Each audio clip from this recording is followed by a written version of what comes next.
Hi guys, welcome back. In this video, I'm going to show you about one of my Python project which I use daily, and I have converted that Py project to exe form so it would be easy to use.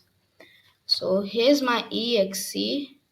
I am already running it on my system as it is in the startup folder, so it runs when the system runs.